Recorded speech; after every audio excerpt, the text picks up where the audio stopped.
కాబట్టి యేసు క్రీస్తు వారు మరి ఆయన పిలుస్తున్నాడు, ప్రయాసపడి భారం మోసుకున్న జిల్లారా నా దగ్గర రండి, నేను మీకు విశ్రాంతిని ఇస్తానని. ప్రియులారా, భూమిగా మేము బాగా ఉన్నాము, మాకు అన్ని ఉన్నాయి, మాకు ఏమీ లేదు అనే అనేక ఉదాహరణ బ్రతుకుతున్న మనిషికి తప్పకుండా మనశ్శాంతి ఉండదు, తప్పకుండా నెమ్మది ఉండదు, తప్పకుండా మోక్షము లేదు, పరలోకము వెళ్ళాలన్న ఆశతో ఉంటుంది. కాబట్టి ఆ శాంతి మనకు కావాలంటే, ఆ నెమ్మది మనకు కావాలంటే, నిత్య రాజ్యం మనకు కావాలంటే, మనము మన పిల్లలను తదంతరము మనకు దీవెన కావాలంటే మీ హృదయాల్లో ఉన్న ప్రార్థన మీరు యేసు ప్రభా మీ నిజమైన దేవుడు అని ఈ ప్రజలందరూ బోధిస్తున్నారు. కాబట్టి నాతో మాట్లాడు ప్రభువా, ఇదిగో నీ చిత్తమైతే ఈ దేవుడు అయితే నాతో మాట్లాడు, నాకు నెమ్మది, ఇదిగో నన్ను ఆశీర్వదించు, నా బలహీనతలు వ్యాధి బాధలు తీసేయగలవాడు అంటే నన్ను వచ్చి దర్శించి నా బాధలు తీసేయాలి. మీరు ప్రభు దగ్గర మనసులో ఉన్న ప్రార్థన చేస్తే మీ ప్రార్థన విని దేవుడు మిమ్మల్ని దర్శించి దీవిస్తాడు.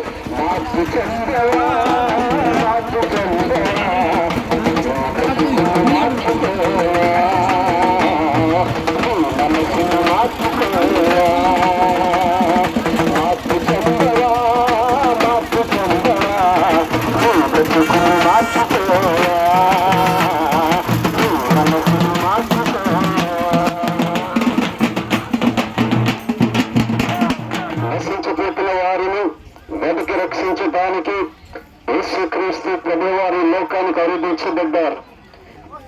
అనేకులకు నెమ్మదిని, సమాధానాన్ని, శాంతిని కోల్పోయిన వారికి శాంతి సమాధానాలు దయచేయడానికి లోకానికి వచ్చారు.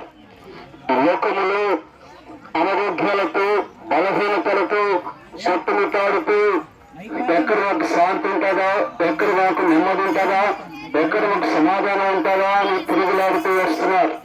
తీరా అది ఈశ్వరుని సత్యదేవుడు పరమాత్ముడు ఆయన సెలవిస్తున్నట్టు మాట, నేనే మార్గం అన్నారు, నేనే సత్యం అన్నారు.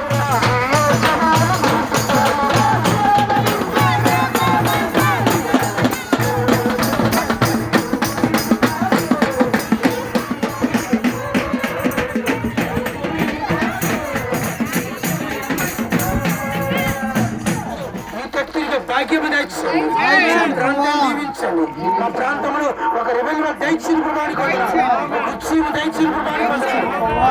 వెలిగించండి. ఈ సేవకులు దూరు వెళ్తుండగా అనేక ఆత్మలు సంఘంలో చచ్చిపట్టుకు కృప చూపించి నడిపించి మీ నామానికి మేలు తెచ్చుకుంటారని యేసు ఘనమైన నామాన్ని బట్టి అడిగి పెడుకున్నా పరమ తండ్రి. కృష్ణరాజుకి, క్రీస్తుకి, పుట్టవారికి చూపుని, పుట్టవారి కాలుని, కుట్రోగును శుద్ధిపరిచి ఆఖరికి చనిపోయిన వారిని సైతము లేవనెత్తని ఏకైక దేవుడు యేసుక్రీస్తు. అక్కడ అయితే చాలా మంది వచ్చేస్తుంటారు, కానీ ఆయన ఏం చేశారంటే మానవులందరి కొరకు, అంటే నీ కొరకు, నా కొరకు, ప్రతి ఒక్కరి కొరకు ఆయన చెరువులో ప్రాణం పెట్టారు. నీకు తెలిసినా తిరిగిపోయినా నీకు బదులు ఒక వ్యక్తి చనిపోయాడు, ఆయనే ప్రభువుని యేసు. అందుకే కాలం నుండి చేర్చబడింది క్రీస్తు శకము, క్రీస్తు పూర్వము. పిల్లలు కనుక ఈ క్రీస్తు శకంలో ఉన్న ప్రతి ఒక్కరూ క్రీస్తుని గురించి ఎరగాలి, తెలుసుకోవాలి, ఆ నిత్యత కలిగి ఉండాలి. ఎందుకంటే ఆయన ప్రతి పరిస్థితి నుంచి మనిషిని నిప్పించగలడు. పాపము నుండి, శాపము నుండి, రోగము నుండి, రుగ్మత నుండి, అలాగే ప్రతి విధమైన వ్యసనము నుండి ఆయన ఒక్కటి విడిపించగలడు.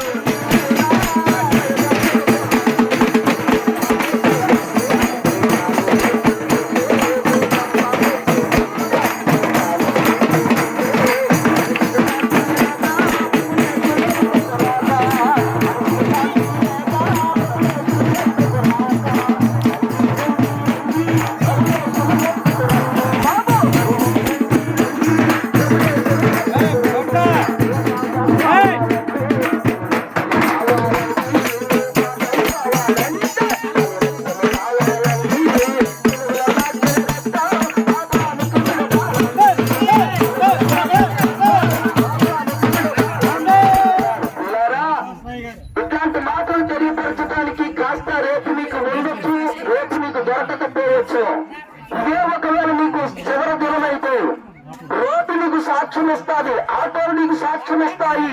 నాకెవరు తెలియపరచలేదండి యేసుక్రీస్తు అంటే అని చెప్పేటటువంటి సాకులు చెప్పే దానికంటే ఇదిగో ఈ యొక్క